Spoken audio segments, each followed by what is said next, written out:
बिस्मिल्लाहिर्रहमानिर्रहीम अस्सलाम वालेकुम। उम्मीद करता हूँ आप सब खैरियत से होंगे। एक बार फिर वलीद तारिक आपकी खिदमत में हाजिर है।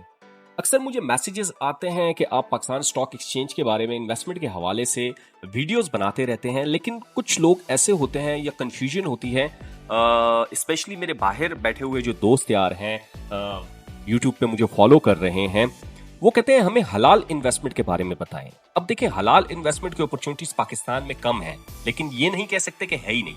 तो पाकिस्तान स्टॉक एक्सचेंज में बहुत ही जबरदस्त किस्म का जो है तो एक वो कहते हैं ना इंडेक्स निकाला हुआ है, KMI30 इंडेक्स। ये वो इंडेक्स है कि जहां पे आप जो है तो इन्वेस्टमेंट करके बिल्कुल सेफ एंड सिक्योर तरीके से जो है तो अपनी इन्वेस्टमेंट को आगे कंटिन्यू कर सकते हैं, जिसमें आप जो है तो लॉन्ग टर्म इन्वेस्टमेंट भी कर सकते हैं। और इसके अलावा जो है तो आप इसमें जो है KMI30 इंडेक्स में जो है तो प्रॉफिट भी ले सकते हैं। इसके अलावा कैपिटल ग्रोथ भी मिल सकती है, और इसके अलावा बहुत से इसमें ऐसे स्टॉक शामिल हैं जो कि आपको डिविडेंड भी देते हैं। तो बढ़ते हैं आगे अपनी वीडियो की तरफ, मेरे साथ जुड़े रहिए।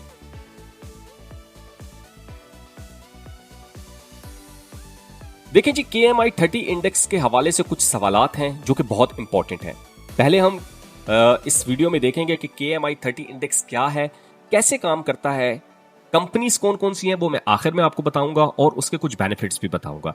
इसके अलावा मैं बताऊंगा कि KMI30 इंडेक्स को जो है तो इसकी चेक एंड बैलेंस कैसे होता है, किसने ये बनाया है। तो सब इस वीडियो में आपने मेरे साथ जुड़े रहना है, वीडियो को लाइक करना है, सब्सक्राइब करना है, और ये वीडियो ज्यादा से ज्यादा शेयर करनी है, ताकि मेरे वो बहन भाई यार दोस्त जो कि हलाल इन्वेस्टमेंट, हलाल बिजनेस में इन्वेस्टमेंट के हवाले से परेशान हैं या सोच रहे हैं, तो बिल्कुल आप यहाँ पे देख सकते हैं। और थोड़ा मैं इसका बैकग्राउंड बता दूं कि इसमें जो है तो बहुत बड़े बड़े शरिया स्कॉलर्स बैठे होते हैं, ये उनका डिसीजन है। मेरी नॉलेज इस हवाले से बहुत कम है, आपकी नॉलेज हो सकता है कम हो, लेकिन इस्लामिक पॉइंट ऑफ व्यू से इसमें वो कहते हैं ना मुफ्तियान कराम बैठे हुए हैं, डॉक्टर्स बैठे हुए हैं, जिनकी नॉलेज सिर्फ इस्लामिक पॉइंट ऑफ व्यू से नहीं है, उनकी नॉलेज दीन दुनिया दोनों की है। तो हम उनकी जो है तो वो कहते हैं ना बात पे या उनके बताए हुए चीज़ों पे नुक्ताचीनी नहीं कर सकते। तो ये डिसीजन उनका है, बाकी इन्वेस्टमेंट आपकी मर्जी है। आप अपने कंसर्न जो मजहबी स्कॉलर हैं आप उनसे भी पता कर सकते हैं, नेट पे भी इस पर रिसर्च कर सकते हैं, उसी के बेस पे आपने इन्वेस्टमेंट करनी है। तो बढ़ते हैं जी आगे अपनी वीडियो की तरफ। अगेन रिक्वेस्ट करूंगा चैनल को लाइक सब्सक्राइब करें और वीडियो ज्यादा से ज्यादा शेयर करें। इसमें दो सवालात हमारे पास आते हैं। KMI इंडेक्स क्या है, सबसे पहले सवाल। KMI इंडेक्स अगर हम बात करें तो देखें, ये KMI30 इंडेक्स के नाम से जाना जाता है। ये वो तमाम स्टॉक होते हैं पाकिस्तान स्टॉक एक्सचेंज में लिस्टेड कंपनीज होती हैं, जिससे वो कंपनीज जिसमें शरिया के मुताबिक हलाल बिजनेस करते हैं। सिंपली हलाल शेयर का इंडेक्स KMI100 इंडेक्स है। फिर इसके अलावा आपने KSE30 इंडेक्स सुना होगा, KMI30 इंडेक्स सुना होगा। तो ये KMI30 इंडेक्स वो कंपनीज हैं 30 जो कि हलाल बिजनेस कर रही होती हैं। दूसरा सवाल हमारे पास आता है जी, KMI30 किसने बनाया। सवाल ये भी एक इंपॉर्टेंट है कि किसने बनाया और कौन है इसके बैकग्राउंड पे। तो देखिए, पाकिस्तान स्टॉक एक्सचेंज ने जॉइंटली डेवलप किया है ये किसके साथ, मीजान बैंक लिमिटेड के साथ। मीजान बैंक लिमिटेड को एक्सप्लेन करने की जरूरत नहीं है, सब जानते हैं। पाकिस्तान का सबसे बड़ा इस्लामिक बैंक है, जिसके बैक पे बहुत से स्कॉलर्स बैठे हुए हैं, मजहबी स्कॉलर्स बैठे हुए हैं, डॉक्टर्स बैठे हुए हैं, दीन दुनिया वाले एक्सपर्ट लोग बैठे हुए हैं। इसे 2008 में लॉन्च किया गया ताकि इन्वेस्टर्स को शरिया कंप्लाइंट इन्वेस्टमेंट का प्लेटफॉर्म मिल सके।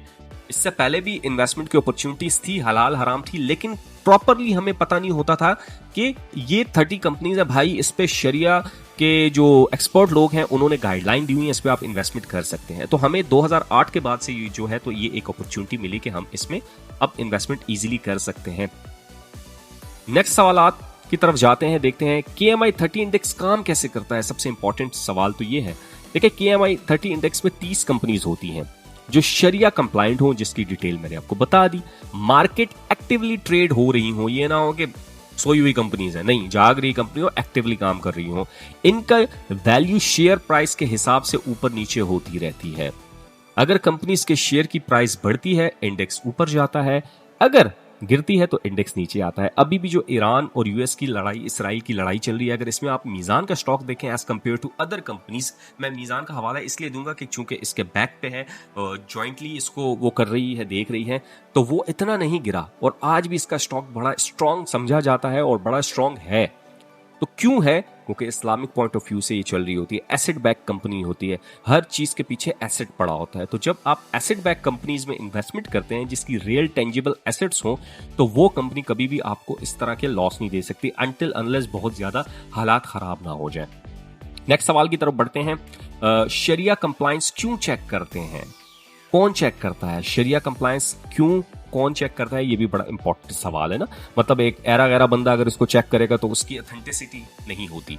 देखिए, शरिया कंप्लायंस की स्क्रीनिंग जो होती है वो मीज़ान बैंक लिमिटेड का शरिया बोर्ड थ्रू ओवरऑल मार्केट को रेगुलेट करता है और फिर पाकिस्तान स्टॉक एक्सचेंज को बताता है आया दिस इज शरिया बिजनेस, हलाल बिजनेस या हराम एलिमेंट। हराम एलिमेंट क्या होता है? अल्कोहल का बिजनेस कर रहा है, जुआ कर रहा है, सट्टा कर रहा है, कोई ऐसा सिगरेट का काम कर रहा है, तो ये शरिया कंप्लाइंट तो ना हुए ना। कैसीनो चला रहा है, शरिया कंप्लाइंट नहीं है, या इंटरेस्ट बेस्ड सारा काम कर रहा है, शरिया कंप्लाइंट नहीं है। तो कुछ बिजनेसेस हमारे ऐसे होते हैं जो शरिया कंप्लाइंट नहीं होते, और या उसमें जो एलिमेंट्स होते हैं वो शरिया कंप्लाइंट एलिमेंट नहीं होते। तो मीज़ान बैंक लिमिटेड इसको चेक करता है, उसका बोर्ड इसको चेक करता है। तो जब इतना बड़ा बोर्ड उसको चेक करता है, जिसमें मैंने पहले ही एक्सप्लेन कर दिया कि दीन और दुनिया के एक्सपर्ट लोग शामिल होते हैं, फतवा दे रहे होते हैं, फिर वो पाकिस्तान स्टॉक एक्सचेंज को बताते हैं कि either this company is sharia compliant और नॉट, तो फिर उसी की बेस पे इसको लिस्ट और अनलिस्ट किया जाता है। और ये नहीं है कि वन टाइम हो गया तो बस हो गया, नहीं, इसको रेगुलरली क्वार्टरली बेसिस पे, हाफ क्वार्टरली बेसिस पे, एनुअली बेसिस पे इनकी स्टेटमेंट्स को, इनकी कंपनीज को, इनके बिजनेसेस को चेक किया जाता है। तो ये वो कंपनीज होती हैं जिसपे हम ट्रस्ट कर सकते हैं। अगेन रिक्वेस्ट करूंगा कि चैनल को लाइक एंड सब्सक्राइब नहीं किया तो लाइक एंड सब्सक्राइब करना ना भूलिए और बेल आइकन जरूर क्लिक करें और मुझे कमेंट सेक्शन में बताया करें अगर आप किसी स्पेसिफिक टॉपिक पे, पाकिस्तान स्टॉक एक्सचेंज पे, PSX पे या किसी स्पेसिफिक कंपनी को जो है तो अनरैप करना चाहते हैं, उस पर बात करना चाहते हैं, उसके स्टॉक्स पे, उसके फंडामेंटल्स पे। मैं ज्यादा टेक्निकल चीजों पे बात नहीं करता, मैं रियलिटी बेस पे बात कर रहा होता हूँ, कंपनी को देख के बात कर रहा होता हूँ, उसकी मैनेजमेंट को देख के बात कर रहा होता हूँ, और जो कंपनी के कुछ चेक एंड बैलेंसेस होते हैं उसको देख के बात कर रहा होता हूँ। तो अगर इस तरह की आपको वीडियोस चाहिए तो डेफिनेटली आपने लाइक भी करना है, शेयर भी करना है, सब्सक्राइब भी करना है और बेल आइकन जरूर क्लिक करना है और कमेंट सेक्शन में मुझे बताना है आपने कि किस कंपनी पे आप बात करना चाहते हैं। आगे बढ़ते हैं, कुछ सवालात और हैं इसके हवाले से। जी बिल्कुल, ये बहुत ही इंपॉर्टेंट, इंतहाई बल्कि इंपॉर्टेंट सवाल है कि इसका एलिजिबिलिटी क्राइटेरिया क्या है, जो मैंने अभी बता भी दिया, लेकिन मैं आपको यहाँ पे थोड़े से कुछ और पॉइंट्स हैं, 5 मैंने अलग किए हैं, ये बड़े इंपॉर्टेंट है। देखिए, एलिजिबिलिटी क्राइटेरिया की अगर हम बात करें, किसी चीज को हलाल हराम कहना किस बेस पे हो सकता है? शरिया पॉइंट ऑफ व्यू से हो सकता है ना कि ये हलाल है, ये हराम है। तो डेफिनेटली देखें, जिसका कुछ पॉइंट्स होते हैं, हलाल बिजनेस होना चाहिए, अल्कोहल नहीं होना चाहिए, गैम्बलिंग नहीं होना चाहिए, हराम इंडस्ट्री में बिजनेस नहीं होना चाहिए, शरिया कंप्लाइंट बिजनेस होना चाहिए। दूसरा, नॉन कंप्लाइंट इनकम लिमिट। देखें, यहाँ पे बात की गई है कि उसकी जो नॉन कंप्लाइंट इनकम है वो 5% से कम होनी चाहिए उसकी टोटल इनकम की। ये ना हो कि उसकी जो नॉन कंप्लाइंट इनकम है वो 50% है और कंप्लाइंट इनकम 50% है, तो फिर ना हुआ ना। इंटरेस्ट रिबा लिमिट, इंटरेस्ट बेस्ड बिजनेस ही नहीं होना चाहिए अव्वल तो उसका, लेकिन अगर वहां पे इंटरेस्ट बेयरिंग डेप्ट या टोटल एसेट का जो है वो 37% से कम होना चाहिए। ये ना हो कि वो 80% हो इंटरेस्ट बेस्ड और बाकी 20% हो, तो वो भी आप उसको फिर KMI 30 इंडेक्स में इंक्लूड नहीं कर सकते। मतलब कंपनी का ज्यादा कर्ज इंटरेस्ट वाला यूज ना कर रहा हो, डेफिनेटली बहुत कम आंसर हो या हो ही ना हो, ये इसको एक लिमिट दी गई है और ये शरिया ने अप्रूव किया हुआ है। ठीक है, यहाँ पे अगर हम बात करें, देखें, अगर 5% से ज्यादा हो तो कंप्लीट डिस्क्वालीफाई हो सकती है। अगर हम बात करें यहाँ पे चौथे पॉइंट की, एसेट कंपोजिशन, लिक्विडिटी या टेंजिबल, कंपनी के एसेट रियल टेंजिबल बिजनेस होना चाहिए। ये ना हो कि कंपनी का कोई बिजनेस ही नहीं है। कुछ बिजनेस है, मिसाल के तौर पे अगर वो कपड़ा बना रही है तो कपड़ा कहाँ है भाई, नजर ही नहीं आ रहा, फैक्ट्री नजर ही नहीं आ रही, बिजनेस कर रही है। सर्विस दे रही है तो डेफिनेटली अगर वो सर्विस भी दे रही है तो कुछ प्रोडक्ट बेच के ही सर्विस दे रही है ना। प्रिंटर बेच रही है, जूता बेच रही है, तो इस तरह का हमें कुछ नज़र आए, फैक्ट्री नज़र आए, कंपनी नज़र आए, उसके फाइनेंशियल्स नज़र आने चाहिए। और इसका जो है तो यहाँ पे देखिए लिखा हुआ है, बड़ा इंपॉर्टेंट पॉइंट है ये भी, कि लिक्विड एसेट टोटल एसेट के 25% से कम होने चाहिए। मतलब ये कि सिर्फ कैश या फाइनेंस एसेट नहीं हो बल्कि real business, factory, plant, operation, जो मैंने आपको ऑलरेडी एक्सप्लेन किया।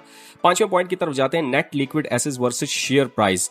ये एक एडवांस शरिया फिल्टर है जिसमें नेट लिक्विड एसेट पर शेयर मार्केट प्राइस पर शेयर देखा जाता है। मतलब ये कि कंपनी का शेयर सिर्फ कैश वैल्यू पर ट्रेड ना हो बल्कि उसके पीछे रियल बिजनेस वैल्यू होनी चाहिए। ये ना हो कि बस वो सिर्फ एक सट्टे की बेस पे ऊपर नीचे लेके जा रहे हैं और हो रहा है, और कंपनी के जो है कर रहे नहीं है, और बस ऐसे ही कंपनी को हवा दी हुई है, कुछ है नहीं। तो कंपनी जो है तो रियल एसेट बेस्ड होनी चाहिए। तो ये सारे जो पॉइंट्स हैं ये किसने अप्रूव किए? शरिया बोर्ड होता है उसने अप्रूव किए हैं। आगे बढ़ते हैं, देखते हैं इसके हवाले से कुछ और सवालात हैं। बिल्कुल जी, ये भी एक इंपॉर्टेंट सवाल है। KMI इंडेक्स में कंपनीज चेंज होती रहती हैं। डेफिनेटली कंपनीज चेंज होती रहती हैं। अगर वो पीरियोडिकली रिव्यू में पास नहीं होती शरिया कंप्लाइंट पॉइंट ऑफ व्यू से, तो उसे इंडेक्स से हटा दिया जाता है और नहीं हलाल कंपनीज को ऐड कर दिया जाता है। क्या फ्यूचर में और कंपनीज ऐड हो सकती हैं? जी बिल्कुल ऐड हो सकती हैं। अगर वो शरिया पॉइंट ऑफ व्यू से बिल्कुल ठीक है तो उसको KMI 30 इंडेक्स में इंक्लूड किया जाता है। इंक्लूड एक्सक्लूड चलता रहता है विद सब्जेक्ट टू देयर, वो कहते हैं ना शरिया कंप्लायंस। शरिया कंप्लायंस अगर ओके है तो ऐड होंगी, नहीं होगा तो हटा दी जाएंगी। आगे बढ़ते हैं, देखते हैं कुछ और इससे हवाले से इंपॉर्टेंट चीज़ है। बिल्कुल जी, ये भी बड़ा एक इंपॉर्टेंट है।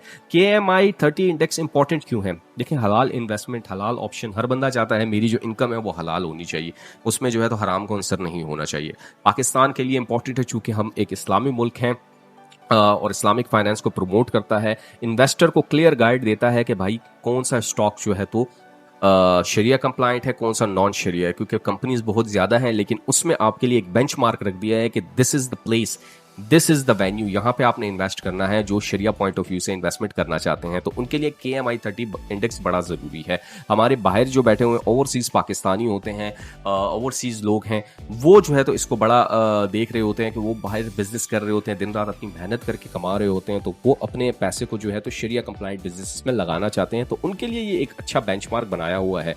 अब सबसे इंपॉर्टेंट सवाल है कि आप इसको क्या कहते हैं, पाकिस्तान स्टॉक एक्सचेंज की वेबसाइट पे कहाँ पे देखेंगे? तो पाकिस्तान स्टॉक एक्सचेंज की वेबसाइट पे डाटा पोर्टल पे जब आप जाएंगे तो यहाँ पे देखें KMI 30 इंडेक्स आपने सेलेक्ट करना है और यहाँ पे ऑल कर देना है। जब आप ऑल करेंगे तो आपके पास ये देखें 30 की 30 कंपनीज आ जाएंगी। अब ये 30 कंपनीज हैं कौन सी, ये बड़ा हमारे लिए इंपॉर्टेंट है। देखें, पेल है, सिनर्जी है, FFL है, फौजी फूड है, SSGC है, PPL है, OGDC बड़ा ज़बरदस्त, मैपल लीफ है, FCCL है, DG है। ये तमाम वो कंपनीज हैं।